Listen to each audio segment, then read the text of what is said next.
Meus queridos, estamos de volta com o estudo da lição da Escola Sabatina, nesta quarta-feira, 27 de agosto. O tema da lição é Olho por Olho. A lição desta semana nós estamos estudando o tema Vivendo a Lei. Esse é o tema da lição desta semana. Na lição desta quarta-feira, Olho por Olho, nós temos aí o texto no livro de Êxodo, no capítulo 21, versículo 24 e 25, que nos diz o seguinte: olho por olho, dente por dente, mão por mão, pé por pé, queimadura por queimadura, ferimento por ferimento, golpe por golpe. Essa é denominada a lei lex talionis, ou lei de talião, ou retaliação.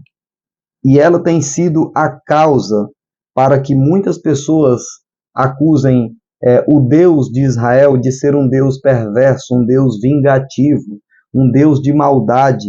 Muitas pessoas usam dessas leis para dizer que Deus era um Deus vingativo, um Deus que pagava com a mesma moeda.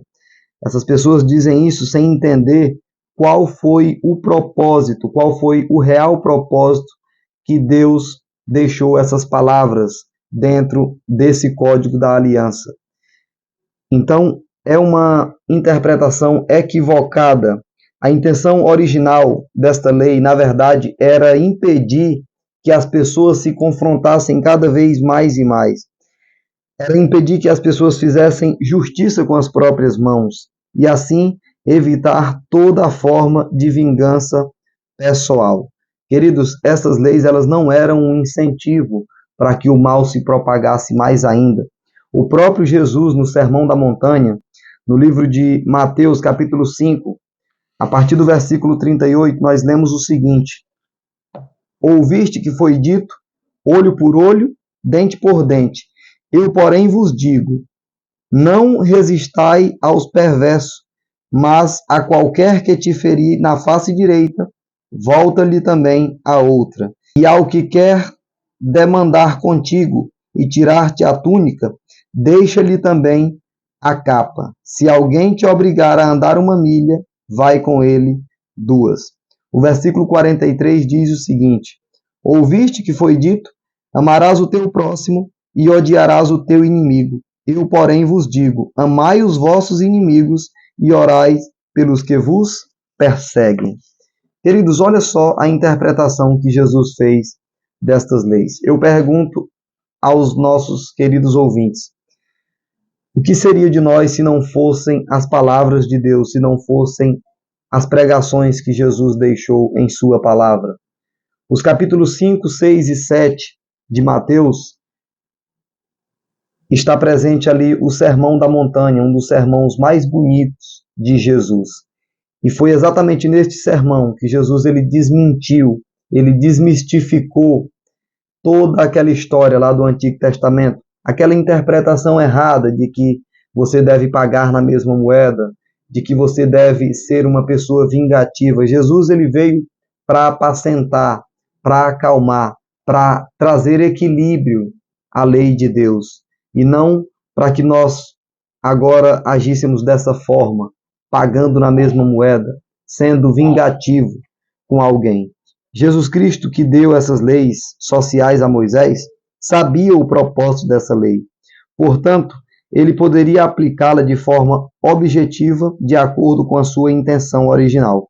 O motivo por trás dela era trazer justiça e reconciliação, restaurando a paz. Alguém poderia argumentar que, em certo sentido, a justiça envolvia algum tipo de vingança. No entanto, a aplicação correta dessas leis era uma tentativa de encontrar um equilíbrio adequado entre justiça e vingança. Queridos, este era o objetivo de Deus: trazer equilíbrio e justiça para aquele povo, para aquela nação.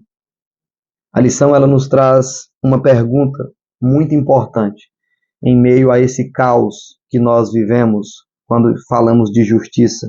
A pergunta diz o seguinte: saber que um dia a justiça será feita nos ajuda a lidar com a injustiça do mundo? Queridos, é claro que nos deixa satisfeito saber disso, porque muita injustiça que acontece no nosso meio hoje um dia elas serão colocadas no seu devido lugar. Um dia a ordem será restabelecida. Nós acreditamos nisso e eu creio que você também acredita. Saber que um dia a justiça será feita nos ajuda, sem dúvida, a lidar com esse caos em que nós vivemos. A justiça de Deus, ela não falha. Ao contrário do que muitos dizem, Deus tarda, mas não falha. Eu vos digo o seguinte: Deus não tarda e nem falha. Ele age no tempo certo e no momento certo. Queridos, esta é a lição desta quarta-feira. Que Deus em Cristo Jesus nos abençoe. Eu convido você para que feche os seus olhos e juntos possamos falar com o nosso Deus. Santo e eterno Deus, Senhor, muito obrigado pelos momentos que passamos aqui. Nos ajuda a reconhecer a Tua justiça, nos ajuda a aceitar a Tua maneira de agir na vida de cada um de nós. Continue conosco, em nome de Jesus. Amém.